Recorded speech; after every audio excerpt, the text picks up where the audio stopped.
የቢልኮር የአመራርነትና የምርምር ተቋም እንደሚታወቀው በርካታ ከማኔጅመንት ሊደርሺፕ ጋር የተገናኙ ስልጠናዎችን ሲሰጥ ቆይቷል። በተወሰነ መልኩ እስኪ ዛሬ ለየት ባለ መልኩ መተናል። ትንሽ እንደ መግቢያ እንዲሆነን አንድን ድርጅት በሐሳብ ደረጃ አስቦ ህልሙን ጸንሶ መሬት ላይ አውርዶ መስራት በጣም ብዙ ሰዎች ድርጅትን መምራት ቀለል አድርገው ያዩታል። ግን ሲገቡበት የገቡበት በጣም ያውቃሉ።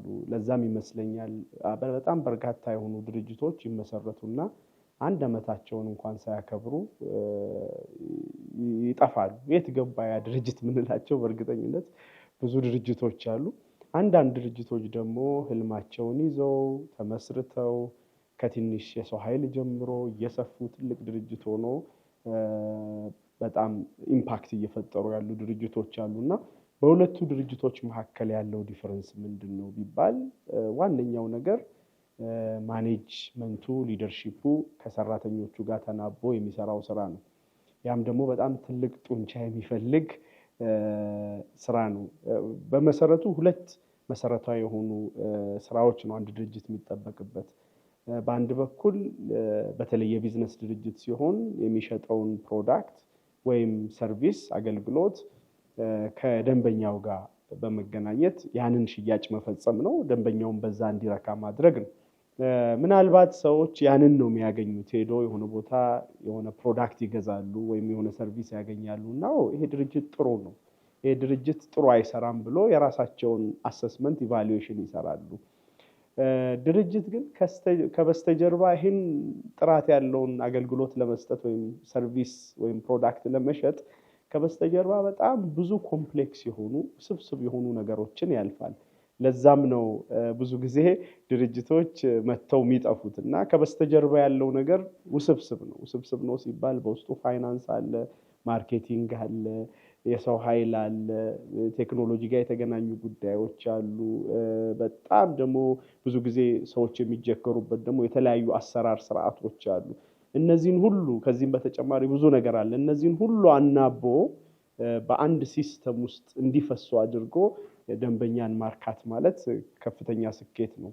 አሁን በተለይ ደግሞ በጣም ውድድር በበዛበት ዓለም ውስጥ ማርኬት ሼርን ከፍ አድርጎ መሄድ በጣም ብዙ ሰው የመግዛት አቅሙ ባነሰበት ሰዓት ላይ ለህዝብ ተመጣጣኝ ነገር አቅርቦ እያሸነፉ መሄድ ከባድ ስትራቴጂ የሚጠይቅ ነገር ነው። ስለዚህ በዚህ ውስጥ አልፈው ስቲል ሰርቫይቭ ከማድረግም አልፎ ትልቅ ደረጃ የደረሱ ድርጅቶች ደግሞ በእኛ ሀገር ኮንቴክስት ውስጥ ልንማርባቸው ይገባል ብለን እናምናለን።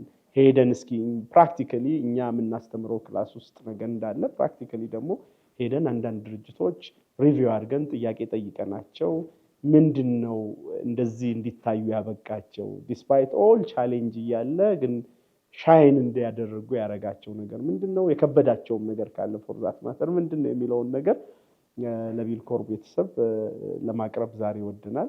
ዛሬ እንግዲህ አንድ ድርጅት ሄደን የዚህን ውጣ ውረድ እና ከፍታ ምን ይመስላል፣ በውስጡ ያሉ ስብስብ ነገሮች ውስጥ ምን ይመስላሉ፣ እንዴት ማኔጅ አድርጎ ሄደ፣ ምን ያህል ሰራተኞችን መቅጠር ጀመረ፣ ከየት ተነስቶ የት ደረሰ የሚለውን ነገር እስክናይ ጓጉቻለሁ።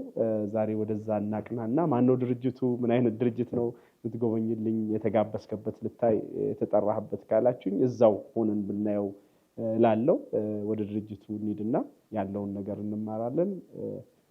ጠብቁንና እንመልከት።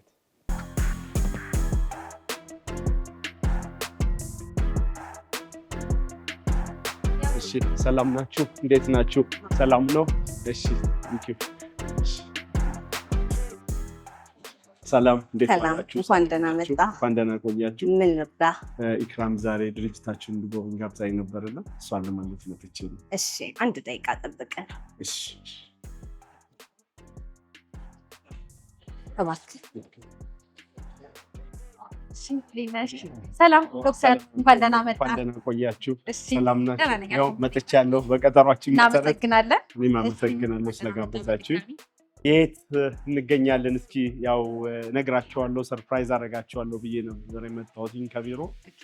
የት እንዳለን አንቺ ብትገልጭላቸው ለተመልካቾቻችን። መልካም ዶክተር፣ ያለው ቴምር ሪል ስቴት ዋናው ሳር ቤት ላይ የሚገኘው ሄድ ኦፊሳችን ውስጥ ነው። እኔ ደግሞ ኢክራም እባላለሁ። የቴምር ሪል ስቴት የሽያጭ አማካሪ ነኝ። ቴንክ ዩ በጣም ዛሬ በሚኖረን ቆይታ አይ ቲንክ ስለ ቴምር ሪል ስቴት ብዙ ጥያቄዎችን ውይይቶችን እናደርጋለን። እውነት ነው። ልታስጎበኝኝ ፈቃደኛ ነሽ? በደንብ ከየትን ጀምር?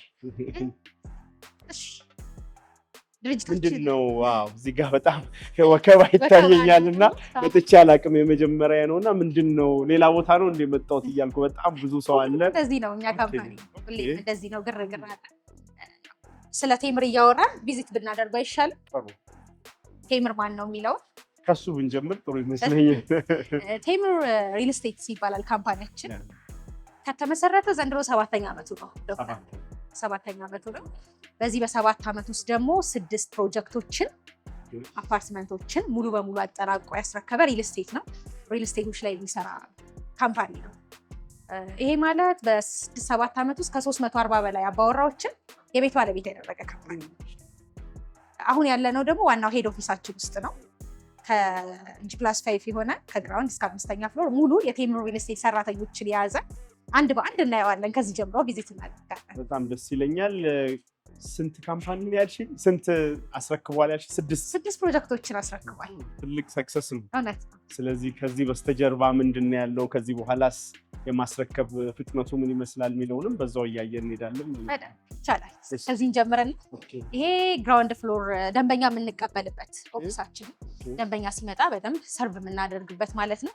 እንደምታየው ደግሞ ወከባ ነው ቢሯችን። በጣም ከስተመሮች ናቸው መሰለኝ አይደል? አብዛኛው ከስተመር እና ሰራተኞቻችንም አሉ። ካስተመሮችም አዳዲስ ፕሮጀክቶች ስላሉ ቪዚት እያደረጉ ነው ማለት ነው። ምንድን ነው ዛሬ ድግስ አለ እንደዚህ አካባቢ?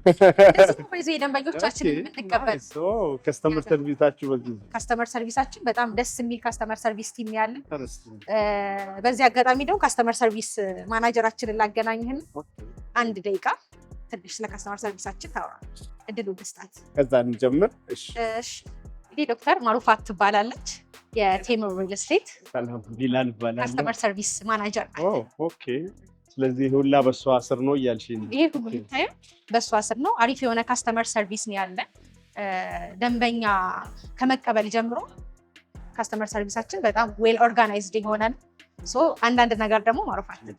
በቅድሚያ እንኳን ደህና መጣችሁ ወደ ቴምር ፕሮፐርቲስ። ድርጅታችን ቴምር ሪል ስቴት የተለያየ ክፍሎች ቢኖሩትም የደንበኛ አገልግሎት በቅድሚያ ፊት ለፊት ሆኖ ከስተመሮችን ከመቀበል በፈገግታ ከመቀበል የሚጀምረው ዲፓርትመንት ነው።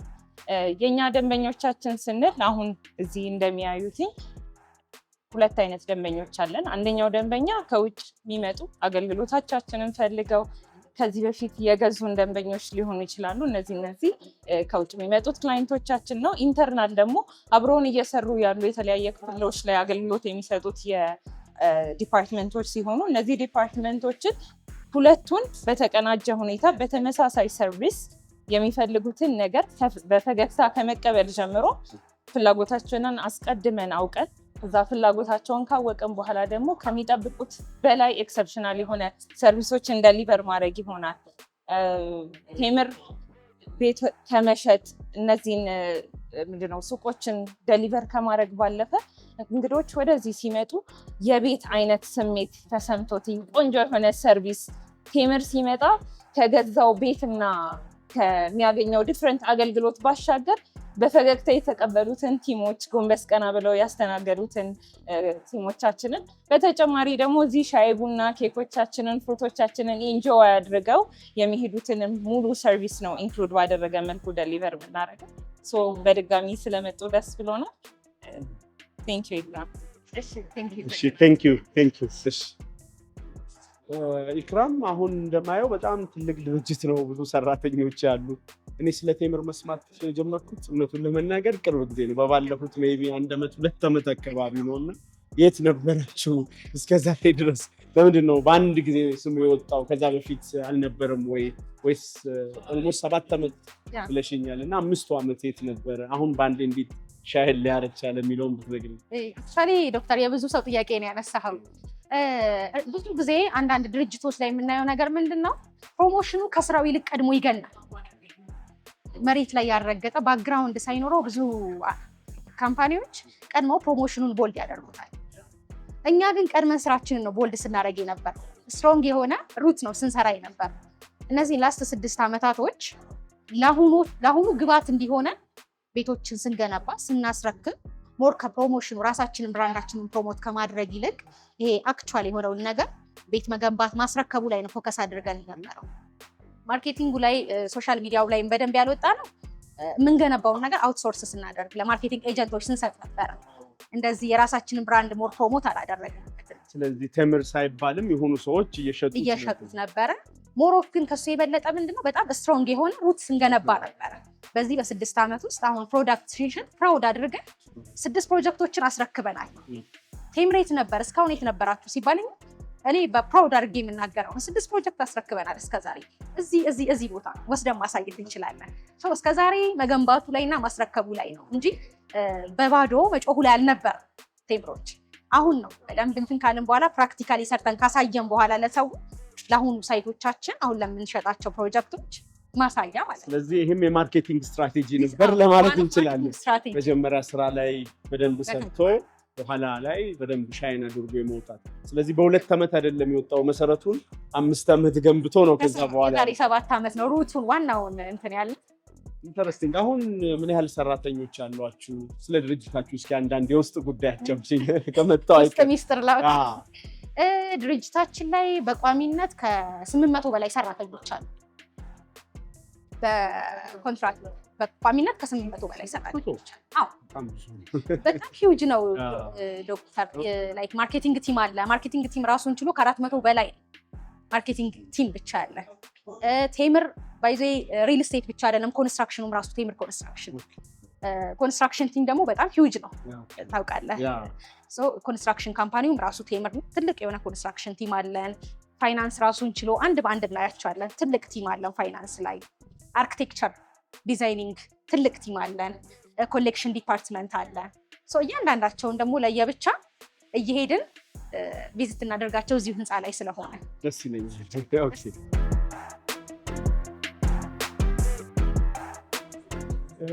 ብዙ ሰው ነው ያለው። አልተለመደም። ሪል ስቴት ላይ የሆነ የመንግስት ወይ የሆነ ነገር አይነት መስሪያ ቤት የሚመስል ድባብ አለው ከህዝቡ ከቁጥሩ አንጻር ማለት ነው። አገልግሎት የፈለገ እንጂ ቤት የሚገዛ አይመስልም። ይሄ ሁላ ገዢ ነው ወይስ ሌላ ነው? ፎር ዩር ሰርፕራይዝ ይሄ ሁሉ ቤት ገዢ ነው። አዲስ ሳይቶችን ስላሉ ቴምር ምንድነው ዶክተር ይሄ አፎርዴብል ከማርኬቱ አፎርዴብል ሆነ ዋጋ ነው ብዙ ጊዜ ይዘን የምንመጣው። አዲስ አበባ ላይ ብዙ ሪል ስቴቶች አሉ አይደል? ኦልሞስት ኒር ቱ 1000 ሪል ስቴቶች አሉ። ስቲል ግን የአዲስ አበባ የህዝቡ የቤት ፍላጎትና የቤት አቅርቦቱ አልተመጣጠነም። ኦር ደግሞ የህዝቡ የቤት ፍላጎትና የዋጋ አቅርቦት የድርጅቶች ዋጋ አቅርቦት አልተመጣጠነም። እኛ ደግሞ ምንድነው ብዙ ጊዜ ማርኬቱ ላይ ስንመጣ አፎርዴብል በሚባል ዋጋ ተመጣጣኝ ዝቅተኛ በሚባል ዋጋ የትኛውም ሎኬሽን እንደዚህ አይነት ዋጋ ነው ይዘን የምንመጣው። ዛት ኢስ ዋይ ይሄ ሁሉ ሰው ትረስቱ ኑሮት እኛ ላይ ቤት ለመግዛት የመጣው። የሚገርም ዶክተር በዚህ ሲር በተካሄደ የኢትዮ ሪል ስቴት አዋርድ ላይ አፎርዴብል ዋጋ ቤቶችን በመሸጥ ዘርፍ በሚል አንደኛ ተሸላሚ። ኮንግራቹሌሽንስ። ደስ ይላል በጣም አፎርዴብል እዚያ አፎርዴብል ኢንተረስት። ስለዚህ ያ ነው ብዙ ሰው ወደ እንዲኖር ያደረገ በጣም አፎርዴብል ዋጋ ስለምንፈልግ። ምን ለየት ያደርጋቸዋል ቢባል አንዱ አፎርዴብል ዋጋ አለ። አንዱ እንደ ሚሽን እንደ ቪዥን ይዛችሁት በዚህ ነው መስራት ያለብን ብላችሁ አቅዳችሁ ያሰባችሁት ነው? የኛ ቪዥን ቤትን እንደ ዳቦ የሚል ዓላማ ይዘን የተነሳ ነው። እንደ ዳቦ ቤትን እንደ ዳቦ ቤት ነው ነገሩ። ይቻላል አሁን ላይ ኢዝሊ ዳቦን አፎርድ አድርገን ልንገዛ የምንችለው አይደል? ለምንድን ነው ኢትዮጵያ ውስጥ ሰው ቤት መግዛት ግሪን ብቻ ሆኖ የሚቀር? ለምንድን ነው ስፔሻሊ እንደኔ አይነት ወጣት እንዳንተ አይነት እየሰራ እየለፋ ያለ ወጣት ቤት መግዛት እንዲችል ስንገነባ ለዲያስፖራ ብቻ አይደለም ታስቦ መገንባት ያለበት። አገራችን ላይ እስካለን ድረስ ለሀገራችን ወጣቶች እየሰሩ ላሉ ኢዝሊ በአፎርዴብል ዋጋ አሪፍ በሆነ ያከፋፈል መንገድ እየሰሩ በቀላሉ መክፈል እንዲችሉ በዝቅተኛ ዋጋ ቤትን እንደ ዳቦ ቤትን ረክሷቸው እንዲገዙ ያንን ነው አላማ አድርገን የተነሳ። ኢንተረስቲንግ ነው። አንድ ጥያቄ ግን ይፈጥራል ይሄ ነገር። ብዙ ጊዜ ፖስት ቀነሰ ሲባል አፎርደብል ሆነ ሲባል ኳሊቲ የለም ማለት ነው የሚል አእምሮ ላይ የተለመደ አስተሳሰብ አለ እና ሁለቱ እንዴት ነው ባላንስ የምታደርጉት?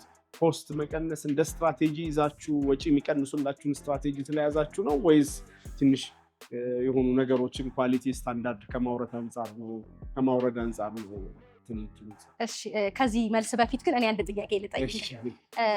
ስለ ሪል ስቴት ኖሃው ይኖርሃል ብዬ አስባለሁ በደንብ። ለምንድን ነው ሪል ስቴቶች ብዙ ጊዜ ዴሊቨሪ ላይ ኮንስትራክሽን ላይ ሌት የሚሆኑት ብለህ ታስባለህ? ብዙ ምክንያት አለ ብዬ አስባለሁ። አንደኛ ሙሉ በሙሉ ትኩረት አድርገው የማይሰሩ ሪል ስቴቶች እንዳሉ ሰማለሁ። ላይክ መሸጡ ላይ ምናምን ያተኩሩና ስራው ላይ ግን ብዙ አቴንሽናቸው ከዛ ወጣ ብሎ ሌላ ነገር ላይ ምናምን ይሆናል እና ፉሊ ኮሚትድ ሆኖ ያለ መስራት፣ የሰው ኃይል የማኔጅመንት ችግር ብዙ ጊዜ ይኖራል ብዬ የትረስትም ችግር አለ። እውነቱ የሚያወራ ካልን ሪል ስቴት ላይ አሁን ብዙ ሰው ትረስት ሉዝ እያደረገ መጣ። ትራውማ አለ ሪል ስቴት ሲባል የሆነ ነገር እና ብዙ እንደ ስራ እንደ ሙያ ተይዞ በትክክል እየተኬደ ነበር ወይ የሚለውን ብዙ ሰው ይጠይቃል፣ ኮስችን ያደርጋል እና በዚህ ይመስለኛል አንዱ ዲሌይ የሚያደርጉት። ምናልባት ደግሞ ሰው እየከፈለም ካልሆነ በስርዓቱ አንድ ቃል ከገባ በኋላ ከከስተመርም ሳይድ የሚኖሩ ነገሮች ሊኖሩ ይችላሉ። እነዚህ ነገሮች ይመስሉኛል በእኔ። እነዚህ አንደኞቹ ናቸው የሚጠቀሱት እንጂ በዋናነት ለሪል ስቴቶች ኮንስትራክሽን ሌት ለመሆን ላለማስረከብ ይሄን የጠቀስከው እንዳለ ሆኖ የዶላር ከረንሲ እና የኮንስትራክሽን ማቴሪያል ጭማሪ ነው በጣም ብዙ ጊዜ ሪል ስቴቶችን ኮንስትራክሽን ላይ ዴሊቨሪ ላይ ሌት እንዲሆኑ የሚያደርጋቸው። ይህንን ለምን ጠየቅኩ? መጀመሪያ ለጠየቀኝ ጥያቄ ሪሌት ለማለት ነው። ብዙ ጊዜ ይሉናል ለምንድን ነው ከማርኬቱ ዝቅ ያለ ዋጋ የምትሸጡት? አትገነቡትም? ሪል ስቴቶች አትታመኑም? ብራችንን ሰብስባችሁ ልጠፉ ነው? ምሳሌ የዛሬ ዓመት ዶክተር አንድ ሳይት ነበረን እዚህ ሳር ቤት አደባባዩ ጋር ግራውንድ ላይ ነበር እሱ ፕሮጀክታችን። ማርኬቱ ላይ ታይቶም ተሰምቶ የማይታወቅ ዋጋ ነው ስንሸጥ የነበረው። በካሬ 57,000 ብር ብለን ፕሮሞት አደረግ ሳር ቤት አደባባዩ ጋር ያዋጣ እኔ ራሱ ጠየቁኝ፣ ያዋጣችኋል ወይ? በጣም አትገነቡትም ያሉ ብራችንን ሰብስባችሁ ልጠፉ ነው። በቃ ሪል ስቴቶች እንዴት በዚህ ዋጋ ሲቀንስ አንዳንዴ ምንድነው ያው ተፈጥሮ ሆኖ የሆነ ነገር ረከስ ሲል ጥያቄ እንጠይቃለን። ለምን ረከሰ? ትክክልም ነን ጠይቃለን። እንደዛም ሆኖ ብዙ የተበላሹ ጉዳዮችም አሉ። ይሄን እኔ በደንብ መናገር እችላለሁ። ማርኬቱ ላይ ሪል ስቴት ላይ ስለቆየ አውቀዋለሁ። ሁሉም ቃሉን ይጠብቃል ማለት አይደለም። ያን ፕሮጀክት በካሬ 57,000 ብር ስንሸጥ በጣም ፕሮሞሽኑ ስለነበረ ጩኸት በዝቶ ነበር። ኧረ አይገነቡትም፣ ገና ግራውንድ ላይ ያለ ሰብስበው ሊጠፉ ነው። እኛ ምን አደረግን? በደንብ ትረስት ላደረጉን ሰዎች፣ ላመኑ ሰዎች ሸጥንላቸው። ያለ ቤት በ57,000 ብር በካሬ እኛ የሸጥን 100% ተቀበልን። ብር ክፍያ በኮንስትራክሽን ፕሮግረስ ሳይሆን 100% ተቀበልናቸው። ዶክተር ፎር ዩር ሰርፕራይዝ ያንን ብር ሙሉን ወስደን ኮንስትራክሽን ማቴሪያል ገዛንበት። ይህም ምልህ ዶላሩ ዲቫሉዌት ያደረገ ታይም ላይ ነበር። ሙሉ ኮንስትራክሽን ማቴሪያል ስቶር አደረግን። ይሄ ሲሚንቶ፣ ብረት፣ ህንፃ ሊገነባ የሚችል መሰረታዊ የምንላቸው ነገሮች። የዛሬ 1 ዓመት ከ2 ወር ላይ ግራውንድ ላይ የነበረ ህንፃ አሁን ላይ ምናልባት አይተኸው ሊሆን ይችላል። ግራውንድ ፕላስ 21 ስትራክቸሩን ጨርሶ ፓርቲሽን ግማሽ ላይ ደርሷል። አካባቢ ያለው ማለት እዚህ ቫቲካን ጋር በ1 ዓመት ከ2 ወር ጊዜ ውስጥ ከግራውንድ ተነስቶ 21ኛ ፍሎር ጨርሶ ፓርቲሽን አጋምሷል። ቅድም ለጠየቅኩት ጥያቄ መልስ ነው። አንተም ለጠየቅከኝ ጥያቄ ሪል ስቴት ሌት የሚሆነው ብዙ ጊዜ አንተ እንዳልከው አንደኛ አትኩሮት ሰጥቶ አለመስራት፣ ሁለተኛ ደግሞ ኮንስትራክሽን ማቴሪያል ገበያው ላይ እጥረት መኖር። ከሰው እየሰበሰቡ ብዙ ጊዜ ብሩ ተሰብስቦ ኮንስትራክሽን ማቴሪያል ለማያውሉት ከሆነ እየተሸጠ ያለው በብር ነው። አሁን ላይ በዶላር አይደለም። ዶላር ይጨምራል፣ ኢንፍሌሽን አለ፣ ኮንስትራክሽን ማቴሪያል ይጨምራል። ሪል ስቴቱ ጋር እንትን አይልም፣ ማች አያደርግም። እኛ ግን አድቫንስ ፔመንትን እንሰብስብ፣ ፉል ፔመንት የምንሰብስብ ቀጥታ ወስደን ኮንስትራክሽን ማቴሪያል ላይ ዊን ዊን ነው። አንተም ስትገዛል እኛም ስንገነባ አንተም 100% ስራው ላይ ፎከስ ማድረግ የሚለው ይሄ ነው ዋናው ፖይንት። ፎከስ አድርገሽ ስትሰሪ አይደል የሚኖረውን ገንዘብ እንዴት አድርጌ ማክሲማሊ ይጠቀመዋለሁ የሚለውን ነገር ነው። ይሄ ማኔጅመንት ነው። ኢንተረስቲንግ ጥሩ ስትራቴጂ ነው። አሁን ደግሞ ወደ እስኪ ከላይ ያሉት ማርኬቲንግ ፋይናንሳችን ምን ይመስላል የሚለው ነው። እሺ ይሄ ደግሞ ዶክተር ያው እኛ እንገነባለን፣ የሚሸጥልን አካል ደግሞ ይሄኛው ቲም ነው። ሴልስ ቲማቸው ይሄ ነው። አሁን እንደውም ኦልሞስት ቀነስ ብለው ነው እንጂ ሙሉ ሽያጭ ነው።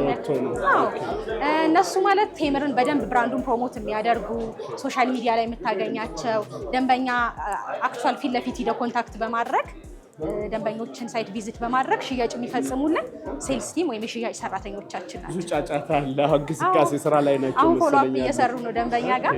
ምናልባት ተደውሎልን ሊሆን ይችላል ቴምር ሪል ስቴት ግዛ ተብለህ እነሱ ናቸው የሚደውሉት ማለት ነው። በዚህ 2 ዓመት ከተማው ላይ ቴምርን በጣም ቦልድ ያደረጉት ማርኬቲንግ ኤንድ ሴልስ ቲማቸው በጣም ትልቅ ሪስፔክት የምንሰጣቸው እንደ ካምፓኒ እንዲሆኑ ያደረጉት አንደኛው ቲም እንግዲህ ይሄኛው ማርኬቲንግ ቲም ነው ማለት ስለሚሸጡላችሁ ገንዘብ ስለሚያመጡላችሁ ስለሚያሳድጓችሁ ያኔ ነው ትልቅ ስራ ነው የሚሰሩት። ምንም ነው ፖይንቱ ብንገነባ የሚሸጥ አካል ከሌለ ፖይንት ለስ ብዙ ጊዜ ከባድ ነው ይባላል። ማርኬት ሪል ስቴት ሴልስ ቀላል አይደለም፣ በቀላሉ እንደ ትንሽ ዕቃ አይሸጥም ይባላል።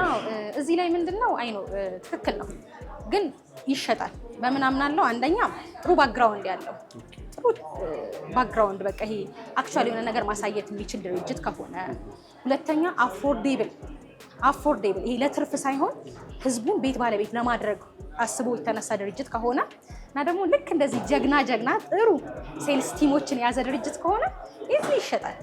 እኛ የሚገርምህ ዶክተር አንድ ሳይት ለቀን ወር ባልሞላ ጊዜ ውስጥ ነው 100 ምናምን ቤት የምንጨርሰው ሽያጭ። ሰውን ትረስት እኛ ላይ ስላለው እነዚህን የመሳሰሉ ደግሞ አንበሳ ልጆች ስላሉ ለእኛ መሸጥ ኢዝሊ ነው። እንደ ማርኬቱ ላይ እንዳለ አይከብደንም። በጣም ቀጥሎ ወዴት ነው የምንሄደው? አመሰግናቸዋለሁ። ቴንክ ዩ። አሁን የት ገባን? አሁን ደግሞ ያለነው ሴልስ ነበር እያየን የነበረው። አሁን ደግሞ ሌላ ሰፋ ያለ ቢሮ። ልክ ነው። አሁን ደግሞ ከሴልስ ዲፓርትመንት ወጥተን ኪ የምንለው ወደ ፋይናንስ ዲፓርትመንት ነው ያለነው። ፋይናንስ ሁሉንም የሚያስተሳስር ነው። አጠገቤ ደግሞ ወይዘሮ ሰሚራ አለች፣ የቴምር ሪል ስቴት ፋይናንስ ሄዳችን ናት። 1-2 ነገር ትበልህና ወደ ቀጣዩ እንሄዳለን። እንኳን ደህና መጣችሁ። ፋይናንስ የቴምር ፕሮፐርቲ ፋይናንስ ዲፓርትመንት ነው። በስራችን በፋይናንስ ዲፓርትመንት ላይ ኦልሞስት 40 የሚያክሉ ስታፎች አሉን። የእያንዳንዱ ስታፍ ላይክ ማናጀር አለው። እያንዳንዱ ፕሮፌሽናል ናቸው። ሁላቸውም በስራችንም በጣም ብዙ ነገር ነው የሚካሄደው። ከሴልስ አንስቶ እስከ ወጪ ያለው ሙሉ ኮንትሮል የምናደርገው፣ ገቢ ወጪያችንን ቼክ የምናደርገው ከኢንተርናልም ኤክስተርናልም ያለው ነገር የምንሰራው እዚህ ነው። ፋይናንስ ዲፓርትመንት በጣም ቻሌንጃችሁ ምንድን ነው? የሚቸግራችሁ ብዙ ጊዜ ከአከፋፈል ጋር ሊሆን ይችላል፣ ከምን ጋር? አክቹዋሊ እንደ ወቅቱ ትናንሽ የምንላቸው ቻሌንጆች ሊኖሩ ይችላሉ። ግን ያን አክል ይሄ ቻሌንጅ ብለን ግን ላይክ በጣም አስቸገረን የምንለው ነገር ላይክ ብዙ የለም። ያለው ነገር በዲስከሽን ከሌሎች ዲፓርትመንት አሁን ውቅሩ ካምፓኒው በእንትኑ ባይ ኔቸር ሲዋቀር ኮሌክሽን ዲፓርትመንት የራሱ አለው። ላይክ ኮንስትራክሽን ካምፓኒ ራሱን ኮስት ተገና አርግቶ ደግሞ የሚቆጣጠረው የራሱ አለ። አሁን እኛ ጋር ፋይናንስ ዲፓርትመንት ላይክ ኢንጂነርም ጨምሮ ነው የሚቀጥረው ኮንትሮል ለማድረግ ማለት ነው። እና ሂሳቦቻችንን አዘ ፐርስፔክቲቭ ኦፍ ኢንጂነሪንግ በስነስርዓት ይሰራል ወይ የሚለውን ነገር ስለምን ላይክ ፕሮፌሽናል የሆኑ ሰዎች ስላሉበት ወይ በዲስከሽን ላይክ ኢዚሊ ያለውን ነገር ሶልቭ ማድረግ እንችላለን። ቴንክ ዩ ሰሙዬ፣ አመሰግናለሁ። ቴንክ ዩ።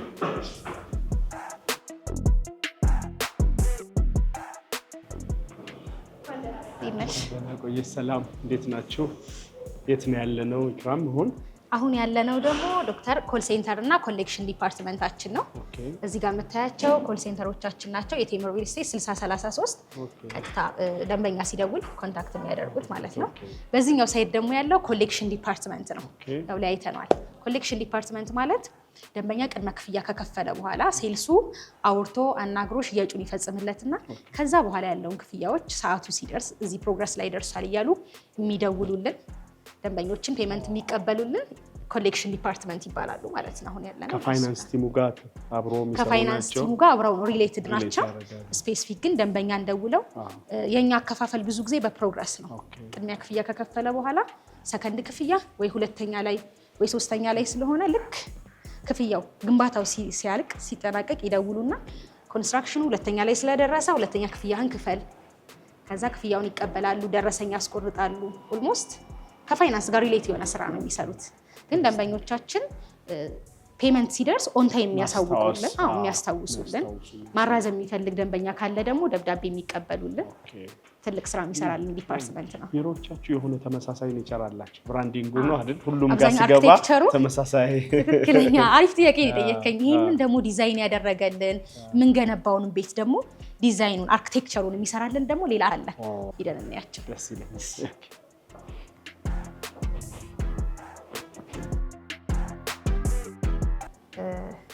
የራሱ በጣም ያምራል።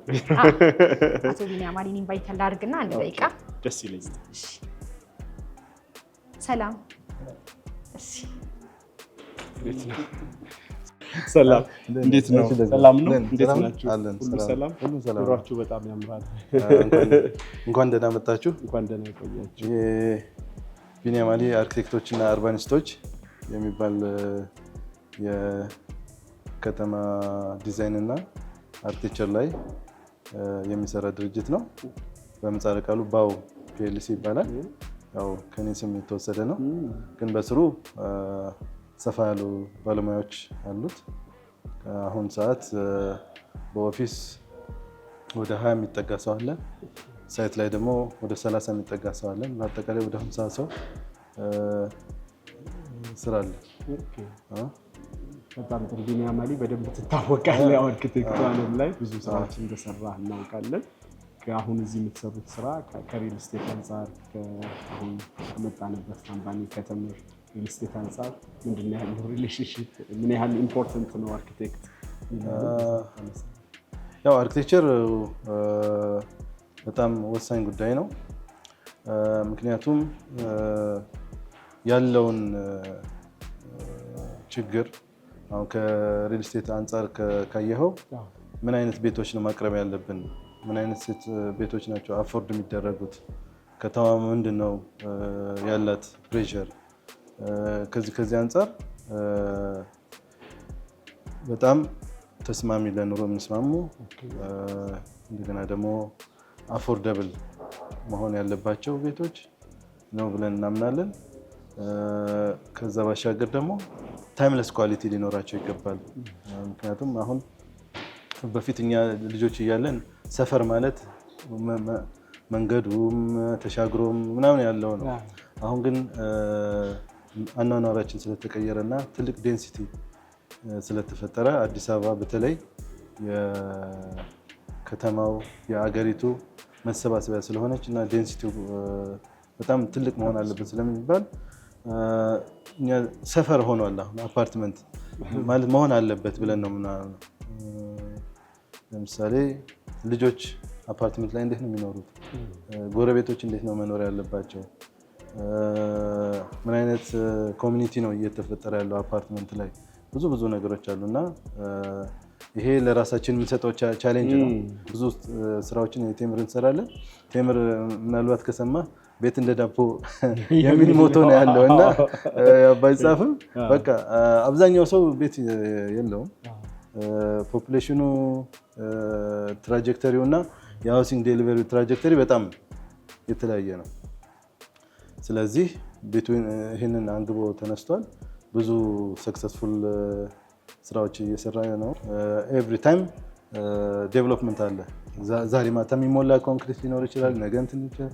ስለዚህ አት ዲፍረንት ስቴጅስ ኦፍ ኮንስትራክሽን ላይ ያሉ ብዙ ስራዎች አሏቸው። ስትሪክትሊ ፎሎ እናደርጋለን ሳይት ላይም ማለት ነው።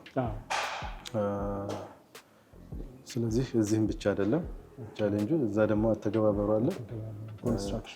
በዛ ላይ ነው።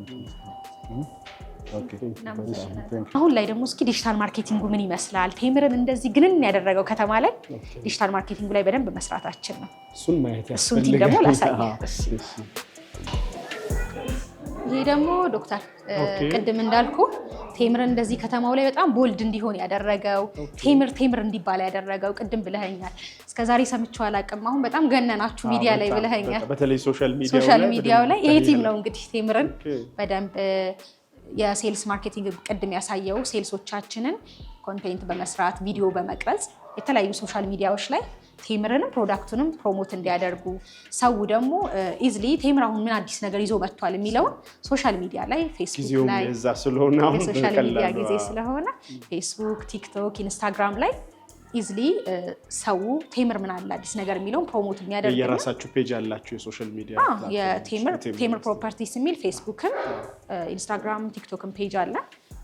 ኢንዲቪጁዋሊ ራሱ ለሴልሶቻችን ለየራሳቸው ፔጅ ፕሮሞት የሚያደርጉበትን ቪዲዮ ከመቅረጽ ጀምሮ ይህ ፕሮሞሽን ቲም ነው። ኤዲቲንግ የሚሰሩልን እነሱ ናቸው። ቀረጻ የሚያካሂዱት እነሱ ናቸው። ኮንቴንት ክሪኤሽን ኤቭሪቲንግ እንግዲህ በደንብ ድርጅቱን በዚህ ቦልድ ያደረገልን ቲም ነው ይሄኛው።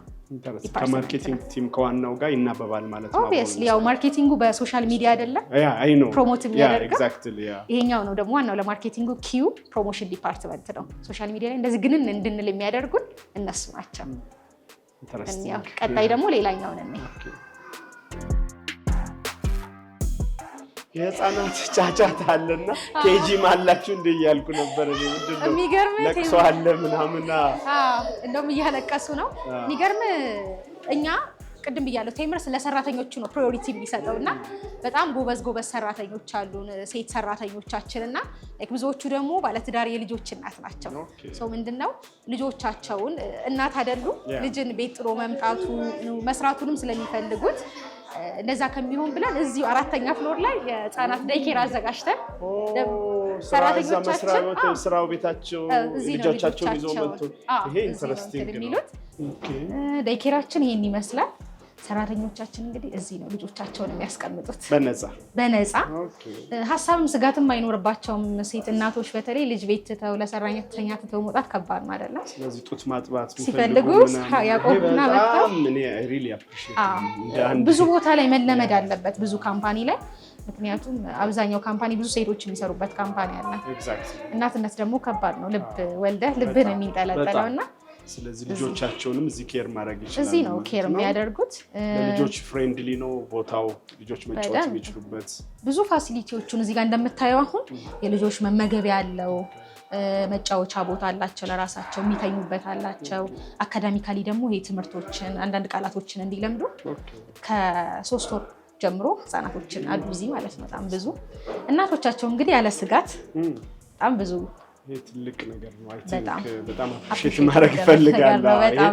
ከስራው ጎን ለጎን ስለ ሰራተኞቹ ማሰብና እንደ አንድ ኒውትሪሽኒስትም አንድ የጤና ባለሙያም ደግሞ ይሄ በጣም የሚደገፍ ነገር ነው። ሁሉ መስሪያ ቤቶች ቢኮዝ እናቶች ይስሩ ከተባለ መውለድ ደግሞ የሚባል ነገር አለ። ስለዚህ ልጆቻቸውን ኬር የሚያደርጉበት ቦታ፣ ጡት የሚያጠቡበት ቦታ፣ ማደግ የሚችሉበት ኢንቫይሮንመንት ትልቅ ነገር ነው። አንድ ደግሞ የኛ ሰራተኛ አለች ልጇን እዚህ ያስቀምጣ ቅድም ፕሮሞሽን ዲፓርትመንት ላይ ነበረች። ምንድነው ፊልም የምታደርገው? ከሷ አንደበት እንስማ ልጥራት።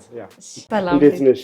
እዚህ ልጅ ማጫወቻ ክፍል ውስጥ ማቆያ ክፍል ውስጥ ነው ያገኘሁሽ እና በጣም ደስ ብሎኛል በመኖሩ እንዲህ አይነት ቦታና አንቺ እንደ አንድ እናት ምንድነው ፊልም የምታደርገው? ይሄ መኖሩ ምን ያህል ይጠቅማል ብለሽ ታስቢያለሽ? ለሰራተኞቹ መስሪያ ቤት ውስጥ እዛው ልጆችን ማቆያ ቦታ መኖሩ። እንደ እናት እዚህ አጠገባችን ልጅ ቁጭ ብሎ እያየን የወላጅ ፍቅር አይጎልባቸው፣ ቶሎ ቶሎ እናያቸዋለን። እኛንም ያሆናል ሰው እነሱም ልባቸው ያርፋል፣ እኛም ልባችን ያርፋል እና እዚህ አጠገባችን ልጆች እያየን ማደጋቸው በጣም እንደ ወላጅ አስፈላጊ ነው። እንክብካቤ የማይጎልባቸው እና በጣም ጠቅሞናል። መጫወቻ ቦታ፣ ምግብ የሚበሉበት እንዲህ ብዙ ነገሮች ተመቻችተዋል። ሁሉም ነገር አለ። ምግብ የሚበሉበት አለ፣ መጫወቻ አላቸው፣ ማረፊያ እንቅልፍ መተኛት ሲኖርባቸው ማረፊያ አላቸው። ከዛ በተጨማሪ እንዲያውቁ እንግዲህ እንደዚህ በየግድግዳ ብዙ ነገር አለ። ከዛም በሚገባቸው መልኩ ደግሞ እውቀትም እንዲጨብጡ። ጡት ማጥባት የሚፈልጉ እናቶች ሲኖሩ እንዴት ነው አለ ኤቭሪ ታይም ማጥባት በሚኖርባቸው ጊዜ መጥተው ልጆቻቸውን ፊድ ያደርጋሉ። ሙሉ ቀን አብረው ነው እዚህ ነው የሚውሉት። ከ4 ወር ጀምሮ ህፃናት እዚህ ያሉ።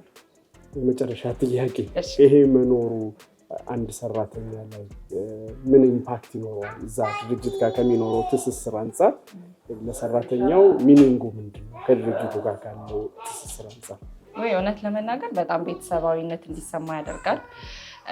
እንዳልኩት ልባችን አርፎ ነው የምንውለው አጠገባችን ስላሉ እና በጣም ከድርጅቱም ጋር የበለጠ እንዴት ነው ፎከስ አድርገን እንድንሰራ ለድርጅቱ ኢነርጂ እንዲኖረን እንድንሰራ ያደርገናል እና በጣም አስፈላጊ ነገር ነው። እኛም ጠቅመናል። ድርጅቱ ለእናንተ ሲያስብ እናንተ ደግሞ ለድርጅቱ ታስባላችሁ። በጣም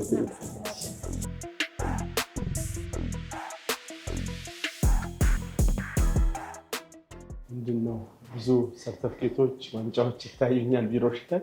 የአንቺ ቢሮ ነው? ያው ማርኬቲንግ የምናወራበት ደንበኛ ይሄኛው ቅድም ያልኩ ኢትዮ ሪል ስቴት አዋርድ በአፎርዴብል ዋጋ ቤቶችን በመሸጥ ሰርቪስ የተሸለምነው ነው። አርኪ ሪል ስቴት ኤክስፖ ሪኮግኒሽኖች የተሰጡ ናቸው። ከግብር ከፋይ የሚለው ማለት አረፍ በልና ዲቴል እናውራ። አይ ቲንክ በቅርብ ጊዜ እንትን የምትሉት ሳይት ነው እና እስኪ ስለሱ የተወሰነ ነገር ብትነግሪኝ ኢንተረስትድ የሚሆኑ ሰዎች ሊኖሩ ስለሚችሉ። ከሳር ቤት አደባባይ ወደ መካኒሳ የሚወስደው መንገድ ላይ አእምሮ ኢንጂክንን ዝቅ እንዳሉ ወይ ደግሞ ሲልክ ሮድ ሆስፒታል ፊት ለፊት ዋናው አስፓልት ዳር ላይ በሊዝ የወሰድነው ቦታ ነው። ግራውንድ ፕላስ 21 የሆነ ህንፃ እየገነባን ነው። እዛ ላይ ባለ 2 እና ባለ 3 መኝታ አማራጮችን የያዙ አፓርትመንቶች ነው እሱ ላይ የምንሸጠው። የንግድ ሱቆች ደግሞ ገላን ላይ አለ። ትንሽ እስኪ ስለ አፓርትመንቱ ብትነግሪኝ። ምንድነው የተለየ ነገር ይዛችሁ የመጣችሁት እዛ ላይ? አካባቢውም አይ ቲንክ ብዙ ሰው የሚወደው አካባቢ ነው ብዬ ነው የማስበው እና ትንሽ ብታብራሪልን። እሺ፣ እዛ ቦታ ላይ ዋና አስፓልት ዳር ላይ ግራውንድ ፕላስ 21 የሆነ ቢልዲንግ ነው የምንገነባው። እንዳልኩ ባለ 2 እና ባለ 3 መኝታ አማራጭ አለው ከ80 ካሬ እስከ 150 ካሬ ድረስ ማለት ነው። ዋጋውን ዲቴይል እንየውና አሁን ምሳሌ እሱ ላይ ቤት መግዛት የሚፈልግ ሰው ካለ ባለ 2 መኝታ 80 ካሬውን በ5,700,000 ብር ነው ሙሉ ክፍያ የምንሸጥለት። 100% ለሚከፍል ሰው አካባቢ ሲባል ኤክስፔንሲቭ እንደሆነ ነው የሚታመነው። ለዛ ነው ቅድም አፎርዴብል ዋጋ ያልኩ። 5,700,000 ብር 100% ለሚከፍል ሰው ባለ 2 መኝታው። ቀስ እያለ መክፈል ከፈለገ ደግሞ 8,900,000 ብር ይሆንና አሁን ላይ የሱን 20% ቅድመ ክፍያ 1,700,000 ብር ይከፍላሉ ማለት ነው። ይሄ ባለ 2 መኝታው ነው። ባለ 3 መኝታው ደግሞ አለ 139 ካሬ 100% የሚከፍል ከሆነ 9,900,000 ብር ነው አሁን ላይ። ቀስ እያለ የሚከፍል ከሆነ ደግሞ 15,300,000 ብር ይሆንና ቅድመ ክፍያ አሁን ላይ 3 ሚሊዮን ብር ይከፍላል። ቀስ እያለ መክፈል ከፈለጉ 20% ይከፍሉና ቀሪውን ቅድም እንደነገርኩ በኮንስትራክሽን ፕሮግረስ በግንባታው መሰረት እያዩ ካልተገነባ ይከፍሉ። በ3 ዓመት ጊዜ ውስጥ ይከፍላሉ። መረከቢያ ጊዜውም 3 ዓመት ነው የሚሆነው። ዘመናዊ አፓርትመንት ነው የምንገነባው። ግራውንድ ፕላስ 21 የሆነ 4 ወለል የመኪና ማቆሚያ ያለው 3 ሊፍት ደረጃ፣ የራሱ ባካፕ ጄኔሬተር፣ ትራንስፎርመር፣ መጨረሻ ላይ ደግሞ ፕሮግራም ማዘጋጀት ቢፈልጉ ኦፕን ቴራስ ያለው አፓርትመንት ዘመናዊ አፓርትመንት ነው የምንገነባው። እዚህ ጋር የምነግርህ ነገር ዶክተር ምናልባት 100% የከፈለ ሰው 100% ከፈለ። ምናልባት ቀስ እያለ ለሚከፍል ሰው ደግሞ 20% ከከፈለ በኋላ እንዳልኩ በፕሮግረስ ሲከፍል ያለምንም ዋጋ ጭማሪ ሙሉ በሙሉ በኢትዮጵያ ብር ነው የምናስከፍለው ማለት ነው። ብዙ ጊዜ ቤቶች ኔይበርሁዳቸውን ሰው ያስባል አካባቢውን ቤቱን ብቻ ስለማይከራይና ወይም ስለማይገዛ አካባቢውን ጭምር ስለሚገዛ እና ስለ አካባቢው ስለ ኤሪያው ያለሽ ቦታው ሳር ቤት ነው ዶክተር። ነጋሪ ያስፈልገውም የብዙ ዲፕሎማቶች መገኛ፣ የኤምባሲዎች መገኛ፣ የአፍሪካ ህብረት ዋና መቀመጫ የሆነችው ሳር ቤት ላይ ነው። የኛ ሳይት ደግሞ እንዳልኩ ዋናው አስፋልት ዳር ላይ ነው የሚገኘው። ለብዙ ነገሮች ኢቨን አቅራቢያችን ላይ ቫቲካን ኤምባሲ አለ፣ ኢንዶኔዥያ ኤምባሲ አለ፣ በቅርብ ርቀት ካናዳ ኤምባሲ፣ ዛምቢያ ኤምባሲ አለ። ሆስፒታል ቢፈልጉ ሲልክ ሮድ ሆስፒታል ፊት ለፊታችን አለ። የሃይማኖት ተቋማት አባድር መስጂድ አለ፣ ከፍ ብሎ የኦርቶዶክስ ቸርችም አለ፣ ቢላሉል ሀበሺ አለ። እዛ አካባቢ ከልጆቻቸው ጋር ጊዜ ማሳለፍ ቢፈልጉ ደግሞ ቦታው ከኮሪደር ልማት በኋላ ሳር ቤት ዱባይ ሆናለች። ለመኖሪያ በጣም ምቹ ነው። አስ ኢንቨስትመንት እንኳን ብለን ብናስበው ዶክተር እዛ ኤሪያ ላይ ገዝተን እናከራዩ ብሎ ለሚያስብ ሰው ባለ 2 መኝታ አፓርትመንት ሳር ቤት ላይ $1,500 በላይ ነው ሬንት የሚደረገው። ባለ 3 መኝታው ደግሞ $2,000 በላይ ማለት ነው። አስ ኢንቨስትመንት እንኳን ቢታሰብ በጣም አዋጭ ነው። ከዚህ የተሻለ ሎኬሽን በዚህ ዋጋ ይገኛል ብዬ አላስብም። ስለ ንግድ ሱቆቹ የተወሰነ ነገር ብትነግሪኝ። የንግድ ሱቆቻችን ገላን ዋናው አስፋልት ዳር ላይ ነው የሚገኙት። ግራውንድ ፕላስ 6 የሆነ ህንፃ ነው የምንገነባው። ከ16 ካሬ እስከ 400 ካሬ አማራጮችን የያዘ ነው። ግራውንድ ላይ ሙሉ ክፍያው ለምሳሌ 4,300,000 ይሆንና ቅድመ ክፍያው 1.8 ነው።